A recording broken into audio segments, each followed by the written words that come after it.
There sure are a lot of elderly folk selling things by the side of the road, Adam said quietly to himself, his tone heavy with sadness as he observed the streets of the city. He approached one of the elderly women and asked why they were selling on the roadside. The woman explained that they couldn't afford the rent for a stall at the downtown market. Adam was about to ask more questions, but the vendors shooed him away, afraid his appearance might scare off potential customers. Adam was wearing worn, dirty work clothes, the kind a city sanitation worker might wear. In truth, Adam was not a sanitation worker at all. He was the mayor of the city, pretending to be a poor laborer to better understand the struggles of his constituents. His heart grew heavier when he saw the elderly vendors scatter as enforcement officers arrived to ticket people for selling without a permit. "Take it easy, boss. They're seniors for crying out loud," one of the officers muttered in frustration as they shooed the vendors away.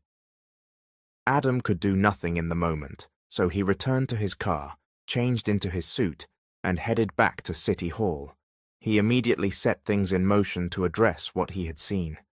Because of this, Adam began to earn even more admiration from the public as a mayor who cared deeply about the city's residents. From that day forward, he often disguised himself as a sanitation worker to walk the streets incognito and see firsthand what problems needed solutions. One day, after spending hours working alongside real sanitation workers, Adam sat on the curb outside a small bakery, exhausted and hungry. He decided to buy something to eat, but the bakery staff refused him service because of the way he smelled. Disheartened, Adam sighed and turned to leave. "Hey, wait a second," a woman's voice called out from behind him. Adam turned to see a young woman jogging toward him, slightly out of breath. "What is this?" Adam asked, furrowing his brow as she handed him a small paper bag. "It's bread. I was going to have it for my snack later, but you should take it. You look like you could use it," she said, with a warm smile. Adam smiled back and thanked her, sitting down on a nearby bench to eat. The woman lingered, watching him with a friendly expression, and struck up a conversation. "Thank you," Adam said between bites. "It's no problem," she replied. "If you're ever hungry, just stop by here. I'll give you some bread for free." "I'd feel bad about that. At least let me pay you next time." "What's your name?" Adam asked. "I'm Emily," she said kindly. "I work here at the bakery." They chatted until Emily's break ended and she returned to work. Adam walked back to his office with a smile, not realizing his friend and chief aide, Ben, was already waiting for him. "That's quite a smile you've got. Something good happen?" Ben teased. "I met someone today," Adam admitted. "She's incredibly kind and beautiful. I can't stop thinking about her face." "Aha! Love at first sight, my friend," Ben grinned. "So, you went undercover to see the state of the city, and instead you found someone who caught your attention?" Adam chuckled and told Ben the whole story. Ben was impressed that Adam had met a woman with such genuine compassion for others. The next day, Adam found himself walking past the bakery again, though he hadn't planned to. It was as if his feet had a mind of their own. He glanced inside, but didn't see Emily, and felt a wave of disappointment as he started to walk away.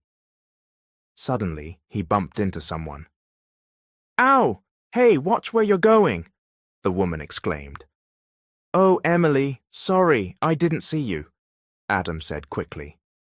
"It's fine," she replied. "Are you here to get some bread? You're in luck, we've got something fresh out of the oven. Try it." Adam reached into his pocket. "Sure, here's the money." Before he could finish, Emily dashed back into the shop to grab the bread. When she returned, Adam handed her cash, but she waved it away. "Just keep it, Adam. Spend your money on something else," she said with a smile. "I feel bad, Emily. If you won't take my money, I'll have to find another way to pay you back something big." "Really? I'll hold you to that," she replied, still smiling. From then on, Adam stopped by the bakery regularly, not just for the bread, but to see and talk with Emily. She enjoyed their conversations, sometimes wondering why a man like Adam worked such a tough, low-paying job, though she never asked, not wanting to pry. One afternoon, Adam asked, "Emily, would you like to go out this Saturday?" "Sure. What, are you going to take me on a date?" she teased. "If that's okay with you." "Of course, I'm free on Saturday," she said, smiling. "Great, let's meet here before noon. I'll buy you lunch." Emily beamed, excited at the thought of having someone to explore the city with. In truth, she wasn't originally from this area, so she was glad to have Adam as both a friend and soon-to-be companion for the day. When Saturday came, Adam took Emily to a modest restaurant. Emily, however, grew nervous, worried Adam might spend too much on her. "Are you sure this place isn't expensive?" she asked. "I don't get paid until next week, so I can't help cover the bill." "Don't worry, the prices here are reasonable," Adam assured her. But when Emily glanced at the menu, her eyes widened. She leaned toward Adam, shielding the menu from view. "What's wrong? Don't you like the food here?" Adam asked. "The food looks great, but these prices," she whispered. Adam laughed. "Don't worry about it. I wouldn't bring you here if I couldn't afford it." "Well, okay, I'll just order something small, and if we can't cover it, I'll wash the dishes," she joked. "Trust me, you won't have to." Eventually, Emily gave in and ordered a meal. When the food arrived, it looked so delicious she couldn't help but dig in. They enjoyed their lunch together, though Emily still felt a twinge of anxiety about the bill. When it came, she nearly choked at the total. Adam paid it in full, without hesitation. "Wait a second, are you rich?" Emily asked, stunned. "What? No. Of course not," Adam replied with a laugh. "Then how'd you pay for that?" "I told you I wanted to treat you. I live alone, so it's okay to splurge once in a while, especially for good company." Emily smiled softly. "Well, thank you for including me in your once in a while." Adam smiled back, feeling a warmth in his chest. Their friendship continued to grow. Emily admired Adam deeply. Despite what she believed was his modest income, he somehow managed to save enough to take her out once in a while. Sometimes, though, their plans fell through because Adam became busy with his work as mayor, something Emily didn't know. One day, Emily began to suspect Adam was hiding something from her. "Where have you been? You haven't shown up for work in days," she asked him one afternoon. "Are you okay?" "I'm fine. I've just been dealing with some other things," Adam replied. "Don't worry, I'm not seeing anyone else. You're the only one." He said it with a playful smile. Emily's cheeks flushed, and she swatted his shoulder lightly. She pouted, telling him he didn't need to say things like that, especially if he was meeting other women, because it wouldn't bother her. "So, you want me to see other women?" Adam teased, raising an eyebrow. "Why not?" "It's not like I'm your girlfriend," she said, but her voice faltered. "Ha, you're hesitating," Adam teased again. "Stop it and go," Emily said, rolling her eyes, though a smile tugged at her lips. Adam laughed and waved as she went back inside the bakery. In truth, Adam was swamped with new city projects. Hiding things from Emily was becoming harder because she seemed to sense when he wasn't being honest. Meanwhile, Emily found herself increasingly unsettled at the thought of Adam spending time with another woman. She didn't understand why it bothered her so much, only that it did. One afternoon, Adam's aide, Ben, remarked, "Seems like you and that bakery girl are getting pretty close." "I hope so," Adam admitted. "I've got a good feeling she likes me too." "Well, I'm happy for you, man. But how long are you going to keep hiding your real identity from her? If you wait too long, this could blow up in your face," Ben warned. "I know," Adam sighed. Every time I try to tell her, the words just won't come out. If I were you, I'd do it now before it's too late. Once she finds out on her own, you might lose your shot, Ben said seriously. Adam fell silent, thinking hard about how he might finally tell Emily the truth. The next day, Adam nervously waited outside the bakery for her shift to end. He hadn't stopped by all afternoon, but now that closing time was near, he decided he had to see her and tell her everything. "Adam, what are you doing here?" Emily asked when she stepped outside. "I missed you, so I wanted to catch you before you left," he said. "Busy again with other things, huh?" she asked. "Yeah, sorry. I'll get back to work when I'm done handling them." "Well, I'm heading home. Be careful on your way back," she said, her tone still tinged with concern. "You seem upset," Adam observed. Emily said nothing and began to walk away. Thinking she might have found out the truth, Adam panicked and ran after her. "Talk to me. Did I do something wrong?" he asked anxiously. "There's nothing to talk about. If this is about you hiding something from me, I forgive you," she said quietly. "So, it's true?" "It's not like I can do anything about it. I'm not your girlfriend, Adam. Who am I in your life anyway?" "That's not it," Adam said earnestly. "I didn't tell you because I was afraid you'd see me differently or lose trust in me. From the start, Adam, I accepted you for who you are. I just wish you'd told me so I'd know we were feeling the same way about each other," Emily replied. "We are," Adam confessed. "I've liked you for a long time." "Then why have you been meeting with another woman?" Emily asked. What are you talking about?" Adam's brow furrowed in confusion. When Emily explained what she had seen, Adam realized she still didn't know he was the mayor. Relieved it wasn't that, he teased her about being jealous, which only made her roll her eyes and walk away. "Emily," he called after her, but she kept going until finally she stopped and turned back, smiling slightly. "What else do you have to say?" she asked. "I like you a lot. I've been busy with documents, not another woman. You're the only one in my life, Emily," Adam said sincerely. Emily studied his face, searching for any sign of dishonesty, but all she saw was sincerity. Taking a deep breath, she finally admitted, "I like you a lot too." Adam's smile was so wide it could have lit up the street. Overcome with joy, he ran to her and pulled her into a tight hug. "So does this mean we're together now?" he asked with a laugh. "You make me feel like a teenager," Emily teased, "but yes, we're together." Adam hugged her again, thrilled that the woman he'd liked since the day they met felt the same way. From then on, he made sure to get her number so they could call and text when they weren't together. Emily was surprised to learn Adam didn't use messaging apps. When she asked why, he claimed his phone was just a basic model, but that he was saving up for a new one soon. Their relationship blossomed, but Adam's conscience began to weigh heavily on him. The longer he kept up the lies about his identity, the more guilt he felt, and now, fear. "You've been to my place, but I still don't know where you live," Emily mentioned one day.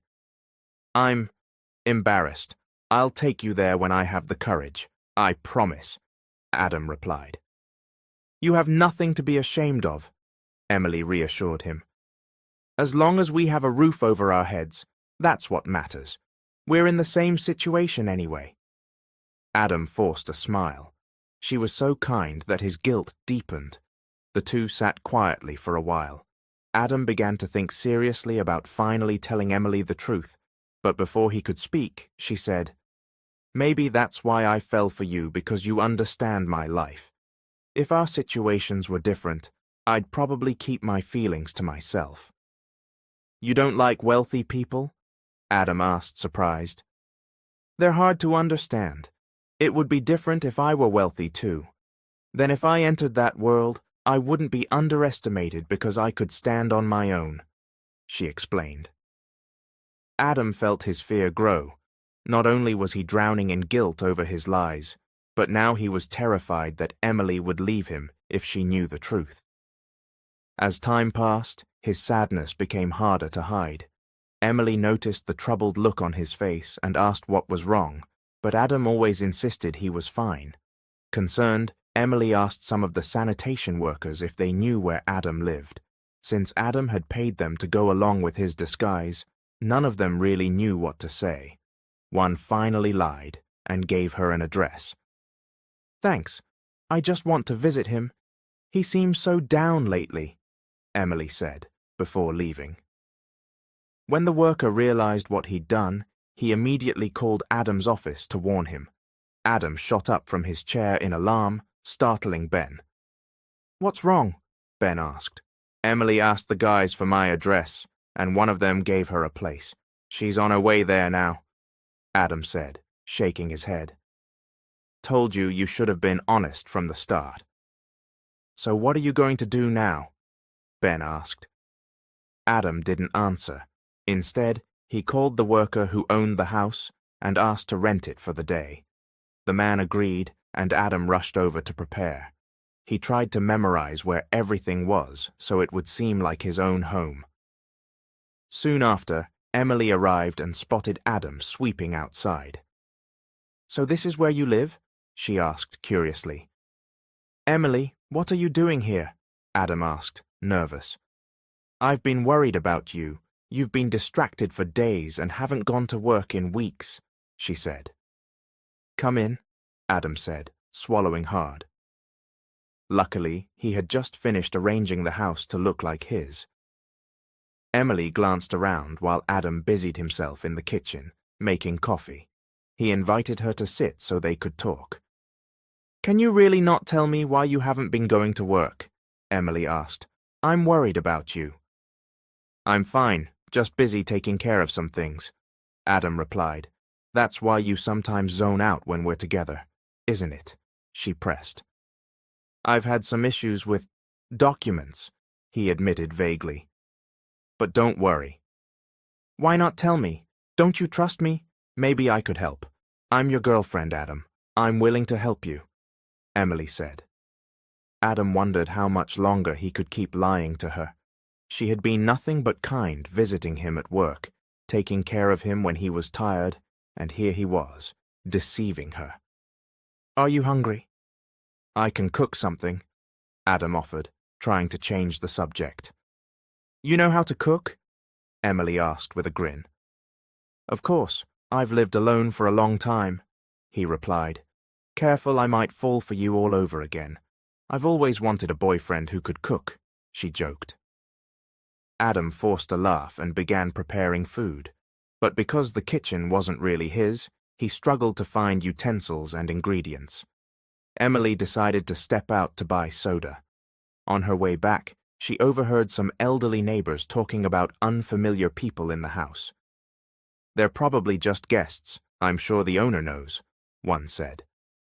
Emily didn't think much of it until she returned and a knock came at the door. "Are you expecting someone?" she asked. "Can you keep an eye on the food?" "I'll see who it is," Adam said. Outside stood an older man, dressed like a neighborhood watch captain.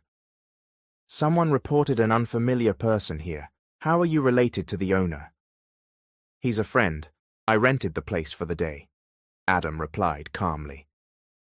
"I'll need to confirm that with the owner," the man said seriously. Adam nodded. Thankfully, the real homeowner, the sanitation worker, arrived and vouched for him. Meanwhile, Emily grew suspicious when Adam took so long to return. She peeked out the window and saw him with the same worker who had given her the address. Her brow furrowed. She began to wander through the house, eventually opening a room filled with covered belongings. Inside was a framed photo of a family, including the worker she had questioned. In that moment, she realized this wasn't Adam's house at all. She now understood why the elderly neighbor had seemed suspicious earlier. Adam wasn't the real owner. "Sorry for the trouble, sir," Adam told the community officer. "No problem." I hope I didn't disturb you, the officer replied politely before leaving. Adam felt relieved, thinking there was nothing more to worry about. But when he stepped back inside, the atmosphere had changed. Emily forced a smile, though something in her demeanor felt different. When Adam returned to the kitchen, Emily began asking direct questions about his life. Startled, Adam stammered. "Who are you?" Emily asked. "Huh?" Adam replied. "What do you mean?" "I'm asking you, Adam, who are you? Is that even your real name? Are you really a sanitation worker?" Emily demanded, her eyes locked on him. Adam froze. He could tell she had figured out the house wasn't his. "I don't know what you're talking about," he said, but Emily wasn't convinced. She showed him the framed photo she had found the sanitation worker with his family, inside the very house they were in. "Tell me the truth," she said sharply. Adam swallowed hard, then finally confessed everything. Emily couldn't believe how many lies he had told her. "Why? Was it fun to trick me like this? Was I just part of some experiment so you could study how people like me live?"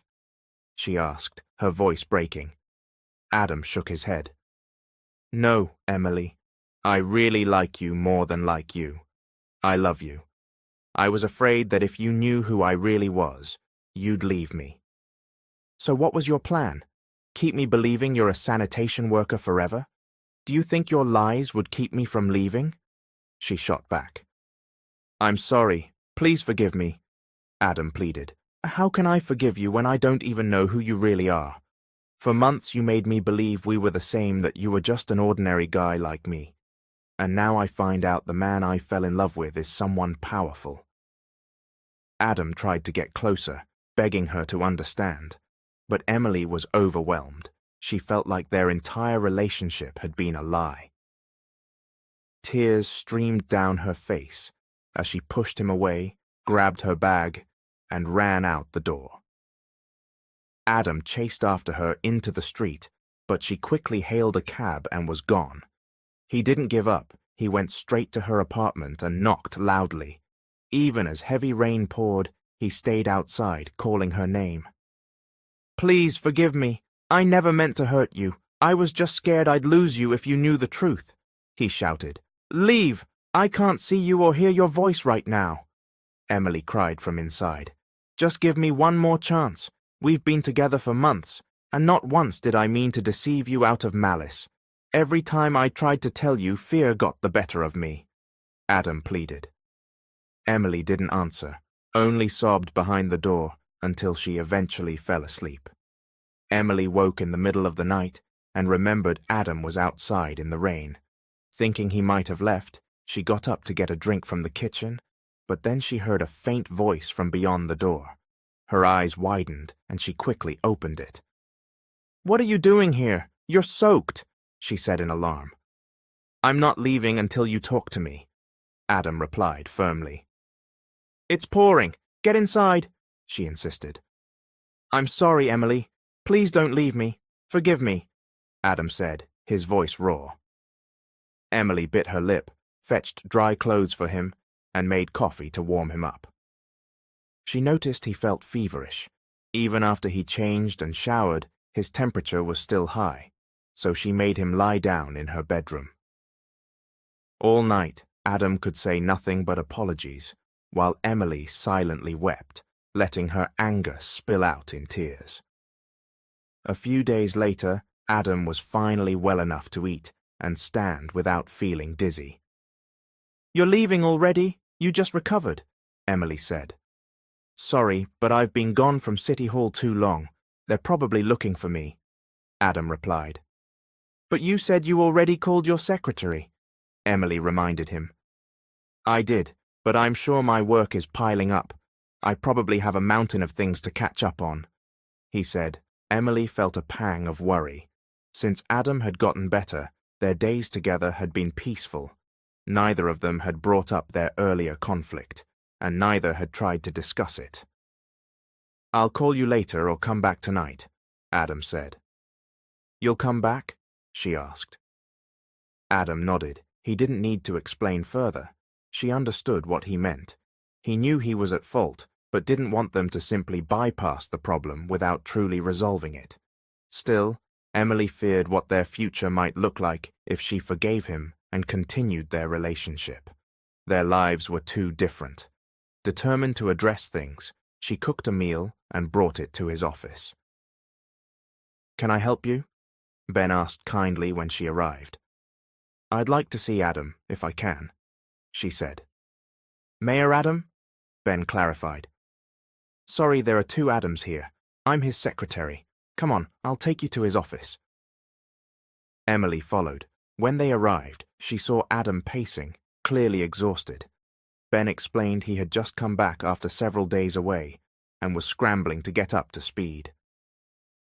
Emily felt a pang of sympathy, especially when she saw him coughing. "See, even a mayor can get sick like any other person," Ben said with a small smile. She understood what Ben was hinting at, that despite Adam's position, he was still just a man like anyone else. When she entered, Adam quickly straightened up, trying to hide any sign of fatigue. "I told you, you're not fully recovered," Emily said, concerned. "I'm fine. I just need to finish this meeting. Then I'll rest. I promise," Adam said gently. "All right, but eat the soup I brought you first," she insisted. Adam was overjoyed that she had come to his real workplace. After she left, he was surprised when she asked what he wanted for dinner that night. The thought made him smile, almost like a husband being cared for by his wife. That evening, Adam came home carrying flowers and a small ring box. Emily let him in, and they shared dinner happily. When they were done, Adam took a deep breath. "I want to talk about what happened," he said. Emily nodded and sat across from him. Calmly, Adam recounted everything: how he had started pretending to be a sanitation worker, how he met her, and what he had felt all along. Though it hurt to hear the truth again, Emily tried to understand, remembering Ben's words about Adam being human like everyone else. "I bought flowers and a promise ring for you," Adam said. "From now on, I won't lie to you. This ring is proof that no matter what happens, I'll keep you happy and protect you. You'll never be alone." Emily stared at the flowers and the ring, then looked into Adam's eyes. "Before I accept this, tell me you're sure about someone like me. I don't want to get hurt, Adam. I love you so much that I know it would devastate me if things ended badly," she admitted. "I promise, Emily. I'll choose you every single day, no matter what arguments or problems come our way," Adam said. Emily closed her eyes, taking a deep breath as if gathering strength. She smiled, accepted the flowers, and slid the promise ring onto her finger. Adam's face lit up, and he pulled her into a hug. Emily smiled at his reaction.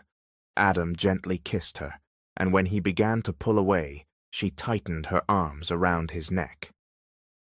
Adam's eyes widened, then softened when he saw hers closed again. He deepened the kiss, but soon felt his body grow warm and pulled back slightly.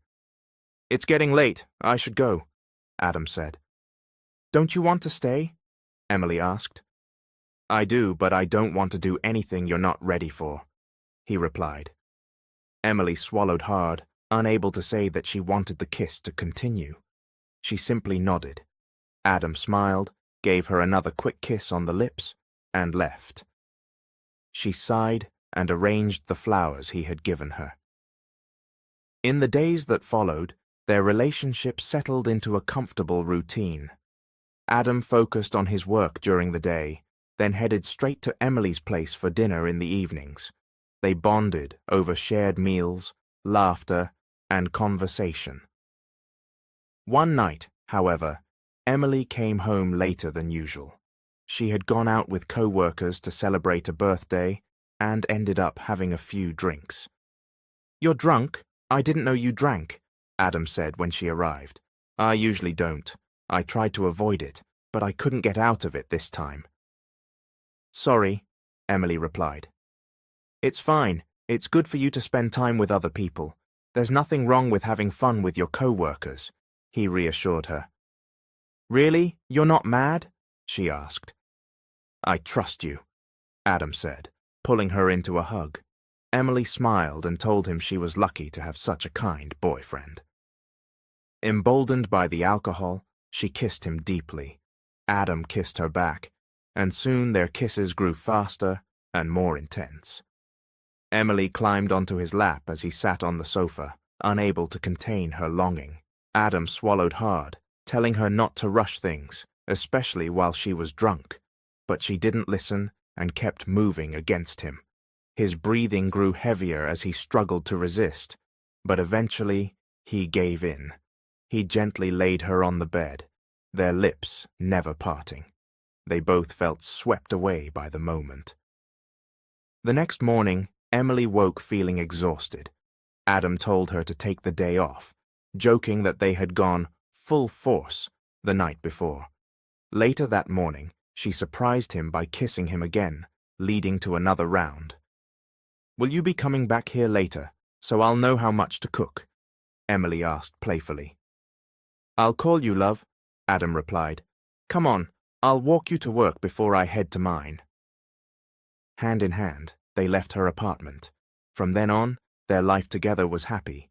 Adam suggested they move into his home, explaining that sometimes he needed to bring work back and her place didn't have enough room. At first, Emily refused, but seeing how hard it was for him to work in her small apartment, she eventually agreed. Living together felt peaceful at first, and Emily continued working at the bakery despite Adam's suggestion that she quit. But when the upcoming election drew near and Adam decided to run again, all eyes turned to him. Soon, everyone learned that his girlfriend was a bakery clerk. At first, it wasn't an issue until gossip began to spread, questioning whether someone like Emily was fit to be with the mayor. Emily began receiving judgmental stares and hurtful comments from people who supported Adam's candidacy. Can't you do something?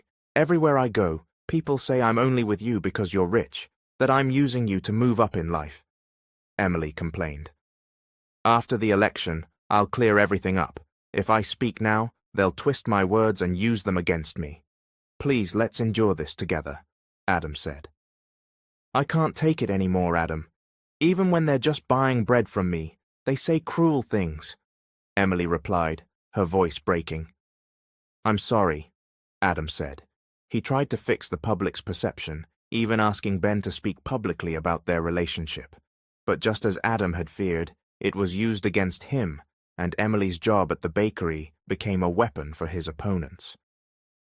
One evening, Adam came home to find Emily drinking. Why are you drunk? I told you to quit your job. Look what's happened, they've used it against me, he said sharply. Why are you mad at me? Is it wrong to work? Emily shot back. You don't understand. They'll use anything to destroy me. Just leave your job for now. You can go back after the election, Adam insisted. What if I don't want to? She challenged. What's that supposed to mean? Do you want me to be ruined because of your job? Sorry if your girlfriend is just a bakery clerk, she said bitterly before storming out. Adam was too angry to chase after her. He sat down heavily on the sofa, head in his hands. Days later, Emily returned. Adam hugged her tightly and apologized, explaining that his opponent's campaign was aggressive and he had to be extra cautious. I'm sorry. I let my anger and the alcohol get the better of me, Adam said. I'll just quit my job. I don't want us to keep fighting, Emily told him. If that's what you want, I'll support you, but I'll try to find another way, Adam said, shaking his head. I've decided, Adam. If leaving the bakery will help you, I'll do it, she said. Though he protested, she had already made up her mind. In the following days, she resigned, finishing her last week to complete the month and collect her full pay. Her co-workers were saddened by her decision and encouraged her to stay strong despite the hurtful words people had thrown at her. Meanwhile, Adam worked on shifting the public's focus away from Emily. But one afternoon at the bakery, two customers whispered loudly, "That's the mayor's girlfriend. If he can't handle her, how can he handle the whole city?" Emily started toward them, but her manager stopped her, telling her to ignore it. Yet when they insulted Adam directly, she snapped, grabbed a pitcher of water, and poured it over them. The scene was streamed live on social media, and the video quickly reached Adam's office. "What's your problem? Just because your boyfriend's the mayor, you think you can disrespect people?" one of the women yelled at Emily. "You're the ones with no respect," Emily shot back. "Say whatever you want about me, but don't you dare speak badly about Adam, and don't question his role as mayor. Of all the mayors this city has had, he's the only one who's truly done good for the people. And yet you insult him so casually?" The women fell silent. Everyone knew the work Adam had done for the city, tirelessly fighting for people's rights and welfare. Many residents respected and admired him as a leader. Adam, watching the live stream from his office, couldn't help but smile with pride at Emily's defense of him. It felt like her words touched his heart. He immediately left City Hall and headed straight to the bakery. Some expected him to confront the women involved, but he ignored them and went directly to Emily, wrapping her in a hug. "Adam, what are you doing here? Don't you have a lot to handle at City Hall? Are you okay? Did they do anything to you?" Emily asked, concerned. "I'm fine," he assured her. Because the incident had been streamed live, many people saw it and admired Emily for standing up for Adam. The public also appreciated the sweetness between them, and the hurtful comments toward Emily stopped. Their love story became well known in the city. At Adam's request, they even appeared together for an interview, where they told the truth about their relationship. This only increased public support, making Adam's name even stronger. Emily eventually left her bakery job entirely to help with Adam's campaign. One day, however, Emily happened to see an interview where Adam said he had no plans for children yet because he wanted to focus on the election. This made her uneasy. She checked her phone calendar and realized she was a month late. "Why now?" Emily muttered to herself, anxiety rising. "I thought you were on the pill. You know it's election season," Adam said when she told him. "So what?" "It's not like you'll be the one taking care of the baby alone, I will," Emily replied. "And you think I could live with myself if you struggled? You don't even want to hire help around the house," Adam argued. "Fine, I'll agree to get help," she said. "This can't happen right now," Adam insisted, leaving Emily unsure of exactly what he meant. Her tears fell one after another. She slapped him hard. "How could you even think of doing that to our child?" she cried. It was as if Adam had been jolted awake. Seeing her sobbing, he realized that every promise he'd made was crumbling because of the election. "You've been changing, Adam. I hardly recognize you anymore. I understood how important the election is to you, but now even with our own child. Think about it. This baby is ours, the result of our love," Emily said through tears. "I'm sorry. You know how stressed I've been about the election," Adam said. "All I hear from you lately is, 'I'm sorry.' Politics is changing you, and whoever you become after the election, I don't want to be part of that life," she said. "What are you saying?" Adam asked, stunned. "I'm saying we should end this." Adam quickly stepped toward her, but she avoided him and went into their bedroom, locking the door. He slept in the guest room that night. The next morning, he tried to make breakfast as a peace offering, but Emily emerged with a large bag packed. Not one thing he had given her was taken. He pleaded with her to stay, but when she stood firm, his frustration boiled over. "Fine, go. I haven't done anything wrong. You know how important this election is. It's my last term as mayor. But you still choose to hurt me like this." Emily didn't look back as she walked out the door. After Emily left, Adam lost control. smashing things in frustration before breaking down in tears. Days passed with no word from her. She wasn't at her old apartment, and her former co-workers hadn't seen her. He was consumed by sadness, drinking heavily and spending time alone in a park, avoiding going home where the emptiness only reminded him of her. Every day he was haunted by their happy memories. He began to see the truth in what she had said. The election had changed him. Adam started to question whether he should even continue his campaign, realizing that what he wanted most was to return to the days when he and Emily were happy and free of problems. One day at the park, he noticed a woman playing with a child. It made him imagine Emily and their baby. He decided he needed to win the election to provide them with a good life. He straightened himself up, focusing on the campaign while also searching for her.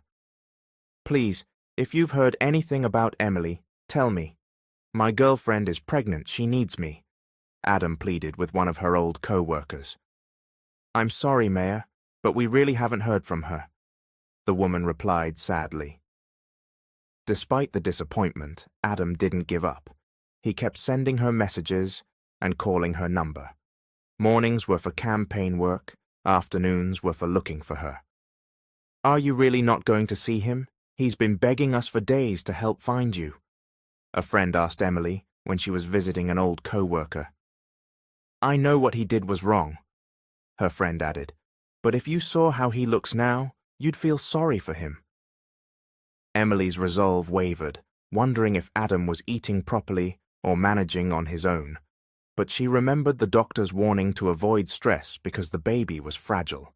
She feared something might happen to the child if she returned to him now. "Just talk to him, Emily," her friend urged. "Even if it's only to tell him you're okay, it might give him peace of mind." "I'll write him a letter. Can you deliver it?" Emily asked. Her friend agreed, and the next day, when Adam stopped by the shop again, she handed it to him. In the letter, Emily told him not to look for her for now, assuring him she was safe. She wrote that she planned to return to her hometown and raise their child there. She suggested they talk again after the election and ended by saying she hoped he would win. Adam wept as he read her words. He buried his sadness during campaign events, forcing himself to smile and shake hands. But on the day when the candidates were to deliver speeches, he felt drained. "Mayor, what's your message to your supporters?" the host asked him again. "I just want to say, please forgive me, but I'm tired," Adam said into the microphone. The crowd murmured in confusion. Then he took a deep breath and continued. "I don't care whether I win or lose. None of it matters if I can't be with my girlfriend, Emily. I made mistakes. I chose the election over her feelings, and I failed to protect our child. I promised her I'd choose her every day and make her happy, and I intend to keep that promise. I'm going to find her now, and I'm not coming back until I do. Goodbye." He ran off the stage, immediately seeking out the woman who had given him Emily's letter. She told him Emily was at a bus terminal, preparing to leave for her hometown. Adam wasted no time, racing to every terminal he could think of until he reached the last one. He showed Emily's photo to the bus conductors, asking if they had seen her. One told him she had boarded a bus. He sprinted toward it, but it had already pulled away. Out of breath, he dropped to his knees in frustration. Meanwhile, Emily, who had just watched Adam's speech on her phone, stood up in the aisle and asked the driver to stop the bus. Adam's heart leapt when he saw the bus slow down and come to a halt. He forced himself to his feet, running toward it. Then he saw her step down onto the pavement. "Adam!" Emily called out in surprise. "I thought you'd given up on me. Did you chase the bus?" "You don't know how scared I was, thinking you were gone for good," Adam said, struggling to catch his breath. Once he could stand steadily, he walked quickly to her and pulled her into a tight embrace, tears streaming down his face. He kissed her cheeks and then knelt to kiss her belly. From his pocket, he took out a small box. Emily gasped. covering her mouth with her hands. "I could lose everything, but not you. Not you and our child. I'm sorry for hurting you over and over. I'll do everything I can to be a good husband and a good father. I love you, Emily. I realize now my dreams mean nothing without you. Will you marry me?" Emily's tears fell freely as she nodded again and again. "Yes, Adam. I love you too." He slipped the ring onto her finger, then lifted her off the ground and spun her around. People nearby clapped, moved by the scene that felt straight out of a movie. The next day, Adam didn't expect to win the election. He had already accepted the possibility of losing. But when the results came in, both he and Emily were stunned Adam had won. Emily jumped for joy, while Adam stood frozen, unable to believe it. After the election, he worked even harder as mayor, balancing his duties with supporting Emily through her pregnancy. They agreed to marry once their child was old enough to walk down the aisle as a flower girl. "I think it's time," Emily said one day, her voice serious. "Are you sure?" "Let me get the car," Adam replied quickly. "Not yet," Emily said with a smirk. "False alarm." "Emily," Adam groaned, "don't joke about that." When her due date came, Adam decided to work from home. Since Emily still wasn't comfortable hiring help, he wanted to be nearby in case she needed anything. One night she felt abdominal pain, but it eased, and she fell asleep until early morning when she woke to a wet bed. Adam sat up, alarmed, telling her they'd sleep in the guest room and have the mattress cleaned. "That's not water," Emily told him. "My water broke. I'm in labor." Adam's eyes widened. He scrambled out of bed so quickly he tripped over the blanket. Still panicking, he called his driver, gathered clothes for Emily, and carried her to the car. At the hospital, he grew pale at the sight of blood, but stayed by her side. "Push, Mom, I can see the head. Just a little more," the doctor encouraged. Curious, Adam glanced, then immediately turned away, focusing on holding Emily's hand instead. Soon, the sound of a baby's cry filled the room. Overjoyed, Adam started toward the nurse, but Emily suddenly gripped his hand again. They hadn't expected it. They had twins. "Congratulations, it's a boy and a girl," the doctor said. Overwhelmed, Adam fainted on the spot. When Adam woke, he found himself in a chair in Emily's hospital room. She was holding both babies, smiling through tears. "Good morning, sleeping beauty," Emily teased. "Come here, look at our children." "I fainted because of the blood, and because I haven't slept," Adam muttered. "I didn't ask," Emily said with a small laugh. "Hurry, look, they look just like you." Adam approached slowly, picking up one of the babies while holding the other's tiny hand. Tears welled in his eyes as he kissed Emily's forehead in gratitude. A wave of guilt washed over him as he thought about the time he'd considered not wanting the child. He silently thanked Emily for fighting for their babies, realizing that without her strength, he wouldn't be holding these angels now. Years passed, and Adam and Emily finally married. When Adam's term as mayor ended, he ran for Congress and won. Their twins grew up respectful, God-fearing, and well-mannered. When Adam later became a senator, Emily became pregnant again. They feared another set of twins, but were relieved when it was only one boy this time. Life as a family of 5 was filled with love and joy. Whenever disagreements arose, Adam and Emily made it a point to calm down before discussing them. Their children grew up happy, smart, and compassionate, admired by many for their good character. Many admired Adam and Emily, not only for their public service, but for raising children who were intelligent, hard-working, respectful, and faithful. Their home was filled with love and support, a reflection of the promises Adam had once made and kept. And so ended the love story of Emily and Adam, a journey from chance meetings and hidden truths to forgiveness, resilience, and a life built together. Thank you for watching. This is Mr. Hope. Please subscribe and comment.